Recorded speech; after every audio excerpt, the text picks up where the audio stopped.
Sudah 111 jutaan warga Indonesia yang sudah mendapatkan vaksin dosis pertama. Vaksin dosis pertama ini tidak berarti apa-apa.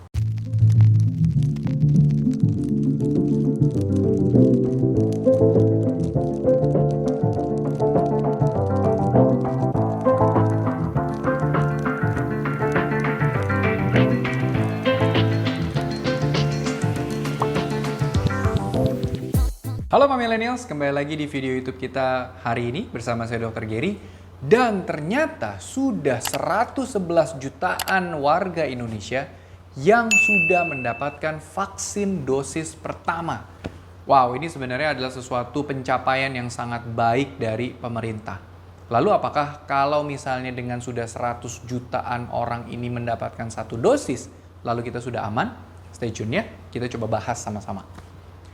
Perlu diingat, kalau hanya satu kali mendapatkan vaksin COVID, proteksinya untuk Sinovac hanya 13%, untuk AstraZeneca, Pfizer, dan Moderna itu hanya 33%. Oke, jadi kalau kita pukul rata, yang satu dosis ini tidak pernah ada riwayat kena COVID sama sekali, maka bisa dibilang vaksin dosis pertama ini tidak berarti apa-apa.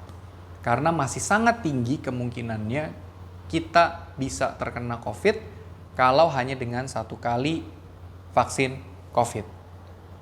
Lalu, kalau misalnya ceritanya sudah divaksin satu kali, lalu dia terkena COVID, nah itu ceritanya beda. Dan dia sudah sembuh gitu ya. Nah itu beda cerita, karena itu antibodinya udah akan sangat tinggi dan sangat bagus. Ini kita hanya ngomong kalau misalnya satu dosis tanpa kena COVID. Kenapa? Karena kalau misalnya untuk mendapatkan proteksi dari vaksin COVID yang ada di Indonesia, yang which is hampir semuanya itu butuh 2 kali vaksin, maka jumlah yang ada sekarang ini berdasarkan data dari Kemenkes itu baru 66 jutaan penduduk, which is itu hanya menyumbang 31,84%. Ini masih jauh banget daripada herd immunity yang diharapkan. Tapi Jakarta udah dok, saya baca berita barusan 91,5% di penduduk di Jakarta sudah mendapatkan 2 kali dosis. Yes, itu baru bisa kita kategorikan sebagai keberhasilan. Tapi tentunya tidak bisa bergantung 100% daripada vaksin. Apalagi sekarang sudah mulai longgar. Sudah mulai bisa ke mall, anak-anak sudah mulai bisa terbang naik pesawat, sudah mulai bisa masuk bioskop. Sekarang ini kita di dalam kondisi yang cukup riskan. Walaupun sudah 2 kali vaksin, tapi kita tetap aja kemungkinan bisa tertular. Kalau misalnya antibodi kita sudah mulai turun. Oke? Dan kalau misalnya untuk tenaga medis yang sudah sampai di booster 3 kali, itu tentunya memang mereka sudah mendapatkan proteksi yang lebih baik. Tapi juga bukan berarti artinya kalau misalnya millennials baru 2 kali, lalu artinya proteksinya jadi lebih jelek. Nggak seperti itu. Karena bisa juga yang sudah 2 kali divaksin ini kan dulunya pernah kena COVID. Ataupun sudah pernah kena 2 kali divaksin, dia kena COVID. Nah, yang kena COVID setelah divaksin ini sebenarnya juga bisa dibilang ini dosis booster. Ataupun yang sudah pernah kena COVID sebelumnya, lalu dia divaksin 1 kali, ataupun vaksin 2 kali, ya sebenarnya vaksin ini pun juga, walaupun 1 atau 2 kali itu dia juga termasuk dosis booster.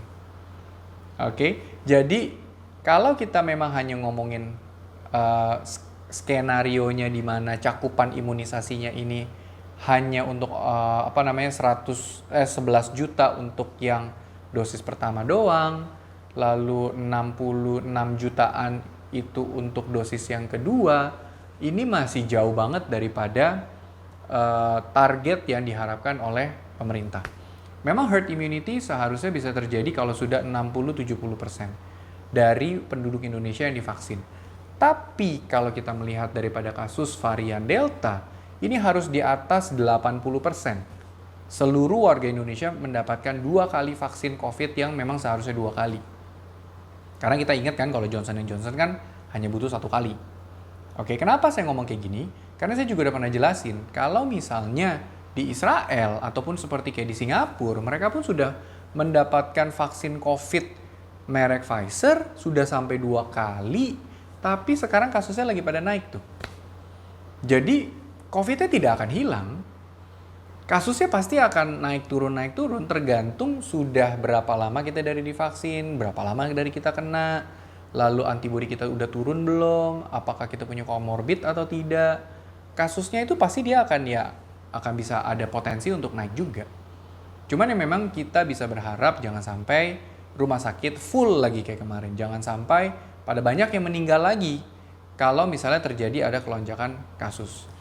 Jadi dari video ini sebenarnya saya hanya mau mengingatkan kalau millennials yang baru 1 kali divaksin dan belum pernah kena COVID sebelumnya, which is saya juga tidak mendoakan, tolong segera selesaikan dosis keduanya. Karena kalau millennials belum pernah kena COVID dan baru 1 kali mendapatkan vaksin COVID, artinya millennials masih sangat rentan untuk bisa mudah terkena COVID. Oke? Mungkin kalau millennials masih punya pertanyaan, silakan komen di kolom section, kita akan coba bahas sama-sama. Dan like video ini, subscribe kalau belum, and share sebanyak-banyaknya. And stay safe!